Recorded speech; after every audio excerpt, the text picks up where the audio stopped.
ઘટના અંગે વાત કરીએ કે જમ્મુ કાશ્મીરમાં આતંકી હુમલામાં 3 ગુજરાતીઓના મોત નિપજ્યા છે। 3 ગુજરાતીઓના મૃતદેહને વતન લાવવાની કાર્યવાહી પણ જોવા મળી રહી છે। જમ્મુ કાશ્મીરથી પાર્થિવ દેહ મુંબઈ લવાશે તો પાર્થિવ દેહ મુંબઈથી અમદાવાદ એરપોર્ટ લવાશે, જેમાં અમદાવાદ એરપોર્ટ પર ગૃહ રાજ્યમંત્રી હર્ષ સંઘવી પણ હાજર રહેશે। આજે સાંજ સુધીમાં 3 ગુજરાતીના પાર્થિવ દેહ વતન લાવવામાં આવશે તો પાર્થિવ દેહ મુંબઈથી અમદાવાદ એરપોર્ટ લવાશે। સંવાદદાતા મેહુલ અમારી સાથે જોડાઈ ગયા છે। જમ્મુ કાશ્મીર આતંકી હુમલામાં ગુજરાતીઓના મૃતદેહ વતન લાવવામાં આવશે, શું વધુ અપડેટ? बिल्कुल जी, જે પ્રકારે ગઈકાલે પહેલગામની અંદર આતંકી હુમલો થયો છે તેમાં ઘણા ગુજરાતીઓના મૃત્યુ થયા છે, જેમાં જે ભાવનગરના જે પરિવાર છે તેનો પણ સમાવેશ થાય છે। જે મૃતકો છે તેમને રાજ્યમાં પરત લાવવા માટે કેન્દ્ર સરકાર અને જમ્મુ કાશ્મીર વહીવટીતંત્ર સાથે રાજ્ય સરકાર સતત સંપર્કમાં છે। આ જે મૃતદેહો છે તે બાય એર જે છે તે લાવવામાં આવશે જમ્મુ કાશ્મીરથી મુંબઈ અને મુંબઈથી જે છે તે ગુજરાત। આ મૃતદેહો જે લાવવામાં આવશે આજ સાંજ સુધીમાં જે છે તે મૃતદેહો ગુજરાત પહોંચશે। ગૃહ રાજ્યમંત્રી હર્ષ સંઘવી તથા મુખ્યમંત્રી ભૂપેન્દ્ર પટેલ જે અમદાવાદ એરપોર્ટ પર ઉપસ્થિત રહેવાના છે અને ખાસ જે પણ ઘટનાક્રમ થયો છે તેને લઈને સતત જે જમ્મુ કાશ્મીરના વહીવટીતંત્ર સાથે સંપર્કમાં રહેવા માટે પણ સૂચના ખાસ આપવામાં આવી છે। જી આભાર મેહુલ, અમારી સાથે જોડાવા બદલ, સમગ્ર માહિતી આપવા બદલ।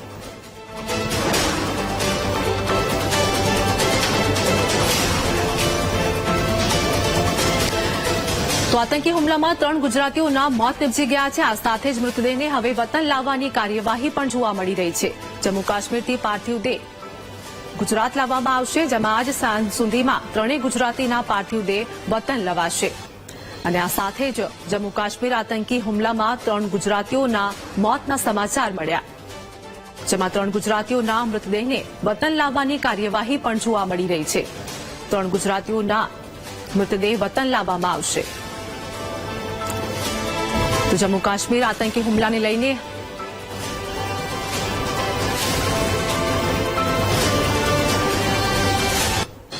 જમ્મુ કાશ્મીર આતંકી હુમલાને લઈને હવે ગૃહ રાજ્યમંત્રી હર્ષ સંઘવી પણ બોલ્યા છે। પર્યટકોને ધર્મ પૂછવામાં આવે છે તેવું કહ્યું હતું। ધર્મના આધારે આતંકી કાયર હુમલો કરે છે। આ સાથે જ ગુજરાતના 3 પ્રવાસીઓના મોત થયા છે તેવું પણ હર્ષ સંઘવીનું નિવેદન સામે આવ્યું। કાશ્મીર ગયેલા નાગરિકોને વતન લાવવાની વ્યવસ્થા કરાઈ રહી છે, જેમાં ઇજાગ્રસ્ત પર્યટકોને હોસ્પિટલમાં સારવાર પણ આપવામાં આવી રહી છે। એક આતંકીને શોધીને જવાબ આપશે તેવું હર્ષ સંઘવી દ્વારા કહેવામાં આવ્યું।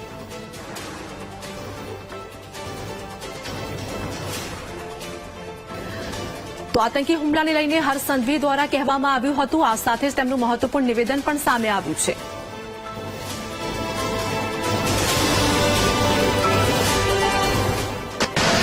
સામાન્ય પર્યટક જે પોતપોતાના પરિવાર જોડે કાશ્મીર પ્રવાસ દરમિયાન જે પ્રકારે પર્યટકોને પોતાનો ધર્મ પૂછવામાં આવે અને ધર્મના આધારે એક પછી એક લોકો પર આ કાયરો દ્વારા જે હુમલો થયો છે તેમાં આપણા ગુજરાતના 3 નાગરિકોને બી એમનું મોત થયું છે।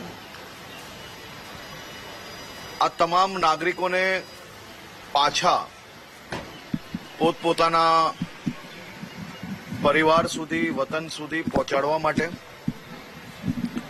કેન્દ્ર સરકાર દ્વારા જે વ્યવસ્થા થઈ છે એમાં જેવું તેમને મુંબઈ કે અમદાવાદ એરપોર્ટ સુધી લાવવામાં આવશે ત્યાંથી મુખ્યમંત્રીશ્રીએ સૂચના આપી છે। તે પ્રકારે જે કંઈ જરૂર હશે એ બધી જ વ્યવસ્થાઓ રાજ્ય સરકાર દ્વારા સૌ લોકોને પોતાના વતન સુધી પહોંચાડવા માટે કરવામાં આવશે। જે પ્રકારે કેન્દ્રીય ગૃહમંત્રી આદરણીય શ્રી અમિતભાઈ શાહ તાત્કાલિક કાશ્મીર પહોંચીને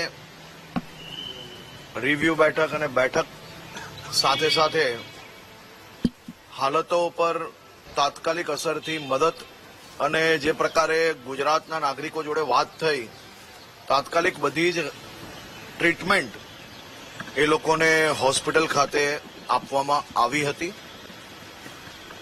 લોકપ્રિય પ્રધાનમંત્રી આદરણીય શ્રી નરેન્દ્રભાઈ મોદીજી જે આ બાબતને ગંભીરતા લઈને તાત્કાલિક પ્રવાસ ટૂંકાવીને આવીને પરત પહોંચતાની સાથે જ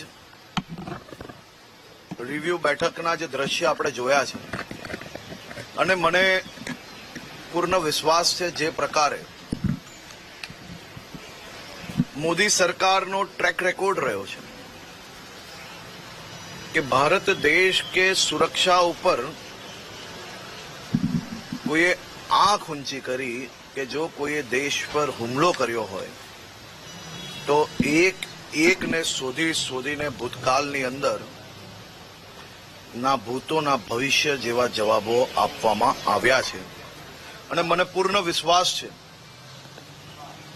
કે આ કાયરોને શોધીને 100% તમામ પર્યટકો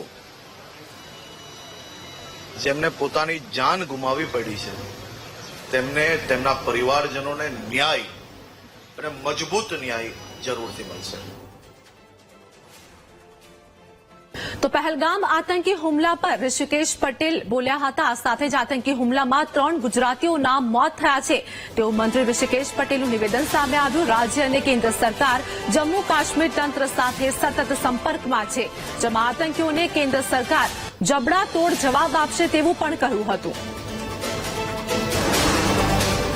દેશ માટે દુઃખદ આતંકી ઘટના છે, પરંતુ કેન્દ્ર સરકાર અને આદરણીય પીએમ સાહેબ પોતે પણ આ બાબતની ગંભીરતા લઈ અને તાત્કાલિક સાઉદી અરેબિયાના દોરાથી પાછા આવી અને આ બાબતની જે મિટિંગ્સ અને આના હવે પછીના લેવાના પગલા બાબતે અમિત શાહજી પણ પહેલા પહોંચી ગયા હતા અને અત્યારે ગુજરાતના 3 લોકોના મૃત્યુ થયા છે એવા સમાચાર છે અને સાથે 2 લોકો ઇન્જર્ડ છે. 2 લોકો ભાવનગરથી છે ને એક સુરતથી છે કે જેઓ મુંબઈ ખાતે સ્થિત હતા. એમની ડેડ બોડીને લાવવાની વ્યવસ્થા પણ કેન્દ્ર સરકારે કરી છે અને રાજ્ય સરકાર આદરણીય ભૂપેન્દ્રભાઈ અને સરકાર સતત કાશ્મીર સાથે અને કેન્દ્ર સાથે સરકાર સાથે સંપર્કમાં છે અને એ લોકોને પણ જે લોકો પ્રવાસીઓ ત્યાં છે તો કેન્દ્ર સરકાર તરફથી પણ એ તમામ પ્રવાસીઓને પાછા લાવવાની વ્યવસ્થા અને કંઈ ભય ગભરાટ હોય તો એ દૂર કરવાની વ્યવસ્થાઓ કરી રહ્યા છે. અને આ ઘટના જે બની છે ભૂતકાળમાં પણ બનેલ આતંકવાદી ઘટનાઓનો કેન્દ્ર સરકારે ખૂબ જડબાતોડ જવાબ પીએમ સાહેબે આપ્યો હતો. આ ઘટનાથી પણ આ આતંકીઓએ હવે ડરવું પડે એ પરિસ્થિતિમાં એનો પણ જબરજસ્ત જવાબ આપવામાં આવશે. તો જમ્મુ કાશ્મીર આતંકી હુમલા અંગે કથાકાર મોરારી બાપુ પણ બોલ્યા હતા. મોરારી બાપુએ વ્યાસપીઠ પરથી મૃતકોને શ્રદ્ધાંજલિ આપી છે અને ઇજાગ્રસ્તો જલ્દી સાજા થાય તેવી પ્રાર્થના પણ કરી હતી. એક સત્ય એ પણ છે કે કથા સાથે જોડાયેલા લોકોને કંઈ નથી થયું તેવું મોરારી બાપુ દ્વારા કહેવામાં આવ્યું. મૃતકોના પરિવારે મોરારી બાપુએ 5 લાખ સહાયની પણ જાહેરાત કરી છે.